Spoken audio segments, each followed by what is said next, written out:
والصلاة والسلام على سيد الأنبياء والمرسلين. أما بعد، فأعوذ بالله من الشيطان الرجيم. بسم الله الرحمن الرحيم. وما كان الله ليعذبهم وأنت فيهم. آمنت بالله استغفر الله العظيم وصدق رسوله النبي الكريم، ونحن على ذلك لمن الشاهدين والشاكرين والحمد لله رب العالمين. حمد الصلاة کے بعد میرے نہایت واجب القدر واجب الاحترام میرے ہم مکتب ساتھی و دوستوں، السلام علیکم ورحمۃ اللہ وبرکاتہ. عزیزان محترم، میں نے قرآن پاک کی ایک تلاوت کی شرف حاصل کیا ہے. دعا ہے کہ اللہ تعالیٰ سے مجھے اس آیت کی اچھے طریقے سے ترجمہ کرنے کی توفیق دے. میرا آج کا جو موضوع ہے حضور اکرم صلی اللہ علیہ وسلم کی شان میں ہے. قرآن میں اللہ تعالیٰ نے فرمایا وما کان اللہ لیعذبہم وانت فیہم. یہ اللہ تعالیٰ کی شان نہیں ہے کہ ان کو عذاب دے اے محفوظ جب تک آپ میں ہو. یہ آیت کریمہ بھی حضور اکرم صلی اللہ علیہ وسلم کی دی ہوئی نعمت ہے، اور اس میں حضور اکرم صلی اللہ علیہ وسلم کے رحمت عالم ہونے کا ذکر ہے. اس آیات میں حضور کے مطلب ہوا کہ ایک بار طوفان نے دعا کی اے خداوند اگر یہ قرآن پاک سچا ہے ہم اس پر ایمان نہیں لاتے تو پر پتھر برسا دے آسمان سے یا ہم کو عذاب میں مبتلا کر دے. اس پر یہ آیت کریمہ نازل ہوئی وما کان اللہ لیعذبہم وانت فیہم، اور فرمایا گیا اے محبوب یہ لوگ اپنی موت اپنے منہ سے مانگ رہے ہیں کیونکہ آپ صلی اللہ علیہ وسلم کو رحمت عالم بنا کر بھیجا ہے. آپ صلی اللہ علیہ وسلم کو رحمت عالم بنا کر بھیجا گیا ہے. جب تک رحمت عالم اور رحمت کاملہ اور عذاب اجتماع نہیں ہو سکتا، جب تک آپ صلی اللہ علیہ وسلم میں موجود ہو ایک پر عذاب نہیں آئے گا. یہ ہے کہ حضور اکرم صلی اللہ علیہ وسلم کی برکت سے عذاب الہی سے امن ہے. دوسری یہ ہے کہ انشاءاللہ قیامت تک مسلمانوں پر اس طرح کا عذاب نہیں آئے گا. قیامت تک انشاءاللہ مسلمانوں پر اس طرح کا عذاب نہیں آئے گا کیونکہ حضور اکرم صلی اللہ علیہ وسلم رحمت العالمین ہے.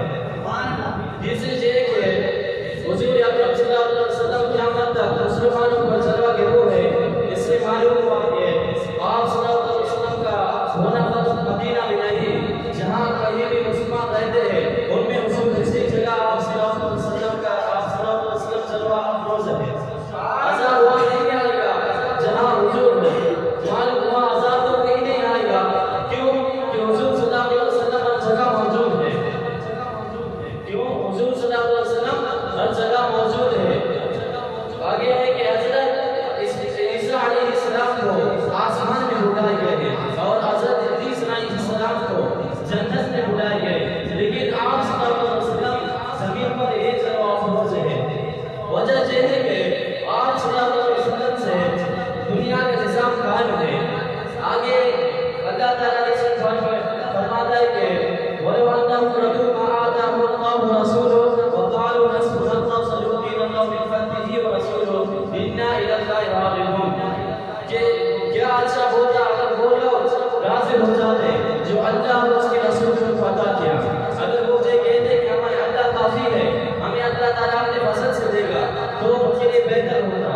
یہ آیت کریمہ میں حضور اکرم صلی اللہ علیہ وسلم کی دی ہوئی نعمت ہے. اس آیت کا شان نزول یہ ہے کہ حضور اکرم صلی اللہ علیہ وسلم غنیمت کا مال تقسیم فرما رہے تھے. ایک شخص جس کا نام مرقس بن زہیر تھا، اس نے اٹھ کر عرض کیا یا رسول اللہ صلی اللہ علیہ وسلم آپ اس تقسیم میں عدل اور انصاف فرمائیں. لیکن آپ صلی اللہ علیہ وسلم نے فرمایا اگر میں عدل اور انصاف نہ کروں تو دنیا میں عدل اور انصاف کون کرے گا. اس پر حضرت عمر فاروق رضی اللہ تعالیٰ عنہ نے آپ صلی اللہ علیہ وسلم سے اجازت چاہی کہ مجھے اجازت ہو اس بے دین کو قتل کروں. لیکن آپ صلی اللہ علیہ وسلم نے فرمایا اے عمر اس کو قتل نہ کرو. ارادہ یہ ہو چکا ہے کہ اس کی نسل سے قوم پیدا ہوگی جس کی نماز تقویٰ اور تمہاری نماز تقویٰ سے بڑھ کر ہوگا، مگر وہ دین سے ایسے نکل جائیں گے جیسے جیت شکار سے. جو قرآن پڑھیں گے مگر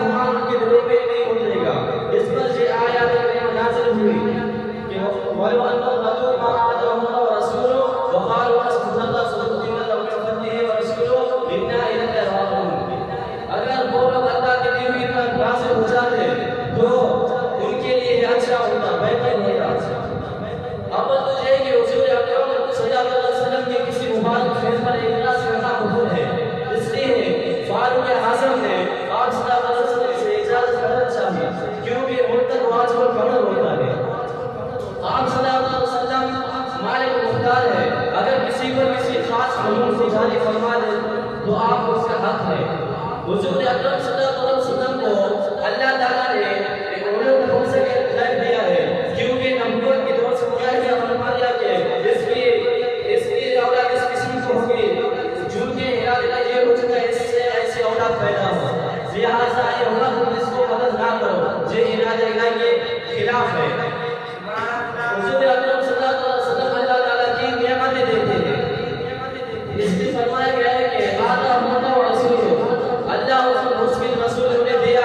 اگر کوئی آج کوئی شخص یہ کہے کہ مجھے آبرو مال عزت دولت اللہ اس کے رسول نے دیا، مجھے شرک نہیں ہے، کیونکہ یہ قرآن ہی کہہ رہا ہے، یہ قرآن یہ کہہ رہا ہے حضور اکرم صلی اللہ علیہ وسلم سے مانگنا کوئی چیز دنیا کی یا دین کی ماننا شرک نہیں ہے، کیونکہ رسول صلی اللہ علیہ وسلم فرماتے ہیں انما انا قاسم واللہ یعطی، اللہ تعالیٰ دینے والے ہیں اور ہم بانٹنے والے ہیں۔